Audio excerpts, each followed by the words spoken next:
Hello aspirants, I welcome you all to editorial analysis of Shankar IAS Academy. Today's date is 14th of March 2025. Displayed here are the list of articles that we are going to discuss today. In this first article, we'll be discussing about the bilateral ties between India and Mauritius. And in the second article, we'll be discussing about the linguistic nationalism and the effects of it. So without any delay, let us get into the main article discussion. Now look at this editorial article.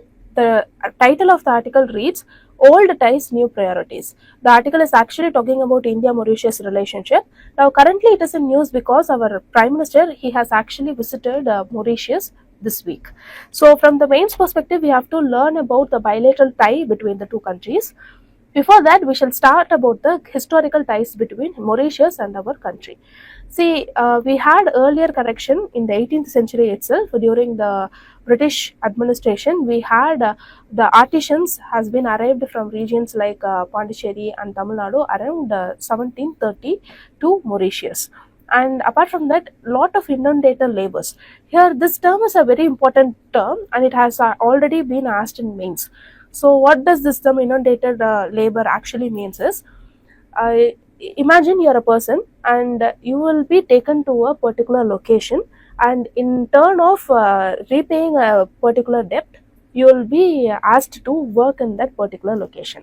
So this is how the inundated labor actually works. In simple words, you will be getting money, and to repay that money or to repay that loan, you will be translocated to another place to work there, and your work will be taken as a repayment for your debt. So this is what inundated labor is actually meant by, and it was very popular during the colonization era of British Empire. And a lot of Indian laborers, they were brought to Mauritius to work on the sugar plantations, and this particular thing was called as the arrival of the ship Atlas. So in this particular ship Atlas, lot of inundated laborers from India has been deported to Mauritius to work on sugar plantations, and this happened on November 2, 1834, and even today they are celebrating this day as Apravasi Day in Mauritius. Moving on, we shall see about the diplomatic ties. See, the formal diplomatic ties was established during 1948 after our independence, and we have a very close cultural affinity. I'm telling this because over 68% of the Mauritian population are from Indian origin. Here you can see that. And talking about the economic cooperation, we have a lot of FDI being invested from their country to here, and they are the major FDI source for India. FDI is nothing but investment from a particular foreign country, and we have a comprehensive economic cooperation and partnership agreement, in short called a CECPA. This agreement will reduce the tariffs so that the trade barrier will be reduced and the protectionism policies will not be there. So you can freely trade with two countries. So we have signed that in February 22, 2021, and it came in effective in April 1, 2021. So this has actually enhanced trade as well as investment between the two countries. Now moving on, we shall see about the defense and security cooperation. Say the exact location of Mauritius is here. So it is actually prone to a lot of piracy, and that is why India helps with a lot of offshore patrol vehicles. For example, the MCGS Barracuda commissioned in March 2015. Here you can see the image of it. So this particular vessel has been commissioned in order to safeguard the region and to help the Mauritius. Now moving on, we shall see about the geopolitical considerations. See, this archipelago, this Chagos archipelago, it actually was once a UK's colony.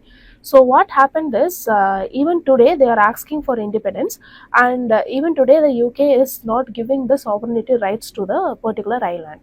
So India in this particular case is actually supporting to Mauritius to give the Chagos archipelago the sovereignty. Secondly, the Diego Garcia military base, here it is a military base of US, and UK is claiming sovereignty over it. So UK, they can transfer the sovereignty to Mauritius, and even after the transfer of the sovereignty, US can have access to the base. So this is what India is supporting for. So actually India supports this move to counter the China's influence in the region. So this is a very important geopolitical consideration. You can clearly mention it in your mains answer. Now, moving on, we shall see about the recent developments. As I said, our Prime Minister has given a high level visit to Mauritius in March 2025. This underscores commitment to strengthen bilateral ties between the two countries. That is why the editorial itself has the title Old Ties, New Priorities. And we have also shared a lot of shared interest to secure the Indian Ocean region. So these are all very important facts that you have to remember from the article. Now look at this article. The title of the article reads India's choice between progress and parochialism. Now currently it is in news because Maharashtra has pushed for Marathi as a government official language.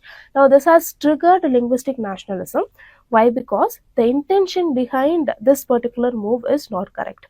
It leads to separatism, and that is why it is called as linguistic nationalism. Actually, we have to put forth our views when it comes to promoting the regional languages. But when it brings segregation, then we have to just wait. We have to look whether we have to go forward with that particular act. And if it is causing linguistic nationalism, then we have to choose only progress and not we should not stick towards the regional thing. Okay, that is why the article itself has the title India's choice between progress and parochialism. Here the term parochialism actually means looking a particular problem from multiple dimensions and looking at and making a decision based on long term effects. And instead of that, if you are choosing the small term short term gains, then we'll be the loser in the longer run. So from the main perspective, we shall see about the linguistic policy of our country one by one. So let's start with what is the current trend. So India, when it comes to India, we are using English as a socio-economic equalizer. This is because even after the globalization and a lot of socio-economic growth happened in our country after 1991, LPG reforms, the role of English when it comes to higher education and technology has increased profoundly, because after globalization everything got connected and every country in every country, even they are imposing the regional language as a thing. Even they started started getting themselves proficient in English. So that is what the state of English currently. And we have to absolutely balance the regional language as well as English, but we cannot use language as a tool to bring in separatism. So not only separatism but also segregation. This is what the article is talking about. Now moving on, we shall see about role when it comes to socio-economic mobility of English. So first thing is it brings a lot of economic growth, because we can get access to highly paid job than knowing the regional language. So we actually require regional language. Along with that, if we have English also, we can have even better paid positions. Now the second important thing is global connectivity. So there are a lot of on-site opportunities, and if you have to take that particular thing, you have to be proficient in English to have the conversation with their clients. So this brings a lot of diplomacy. This helps businesses as well, and this also helps in travel and tourism. Thirdly, educational growth. A lot of global universities, they have adopted for English. So to get career to make your career better, you have to be proficient in English. And third and finally, the science and technology, even in research and innovation, English has made a very good role. Now moving on, we shall see about the risk of linguistic nationalism. So the first thing is restricting English may limit opportunities. So as I said, the intention behind the act is very important. So if you are doing a particular thing, it might be to promote the regional aspect. However, if it is going to bring in segregation, then we have to stop. And and if English is going to give us a lot of opportunity, then we have to think twice before putting that act. So this is the first risk. Secondly, the global competitiveness. A lot of countries which actually prioritize English, they are gaining economic advantages than the states as well as countries that are not prioritizing English. Thirdly, access to knowledge. English is dominant in science, technology, and even in education.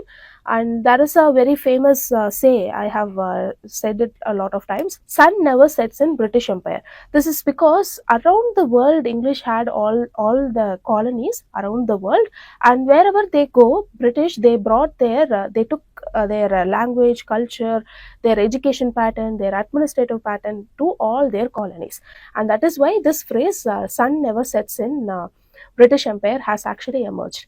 So we can tell that historically also English is everywhere, and it has led to a lot of development in different fields. That is the actual reality, and for that we have to be proficient in English. And a lot of case studies have been mentioned here. For example, China, it has made English as a mandatory thing since 2001. This has boosted international career for their people. And South Korea, TOEFL, the benchmark for education is English. And for Vietnam, the National Foreign Language Project, it actually targets English proficiency. So we also have a lot of case studies related to this particular thing. Now we shall see about the constitutional provisions on language in India. See, here certain articles has been mentioned. Here very important thing is protection has been given for both linguistic minorities as well as for English. So that is what we have to see when it comes to this constitutional provisions. Now moving on, we shall see about the impacts of NEP 2020 on English education. See, first thing, we have promoted mother tongue. For example, early education in regional language till class 5 to 8. And we have brought in 3 language formula which emphasizes on Hindi, any particular regional language as well as English. So this is what we call it as 3 language formula. And we have flexibility in language choices. There is no restriction that only this particular language can be taught. No. And finally, skill based learning. For skill based learning also, there is no clear framework for integrating English proficiency. So these are all the impacts of NEP 2020 on English education. So we have to see about what are all the measures that can be taken. So the first thing is we have to bring in early introduction. So English as a second language for primary classes. Secondly, we have to bring in bilingual instructions where we have to combine both English as well as mother tongue in school education, higher education, and in official thing as well. Thirdly, digital learning support. So even in apps like Diksha and other e-learning platforms, English can be integrated. And then for the teacher training, the educators can be equipped with English, and even help them with train them with bilingual teaching skills. And finally, scholarships. We can bring in a lot of financial aid for English education access. Apart from this, we cannot see English as a threat. We have to see it as a tool to equip ourselves. And we have to bring in a lot of balanced approach, and we have to preserve the regional language while also ensuring English proficiency is not let down. And thirdly, we have to focus on strategic policy implementation. We have to focus on accessibility and inclusivity in language education. And finally, we have to strengthen English education, which will enhance India's global competitiveness. So these are all very important facts that you have to remember from this article. Now I have a mains question for you. Let me read out the question. Discuss the role of English in bridging the socio-economic divide in India. How does the National Education Policy NEP 2020 impact English education? Suggest measures to balance regional language with English proficiency. So it is a 150-word question, and you can write an answer and post it in the comment section so that we can review your answer as well as your peers can review it. So with this, we came to the end of the news article discussion. If you like the video, hit like, do comment, and don't forget to subscribe to Shankar IAS Academy YouTube channel. Now, thank you so much for listening.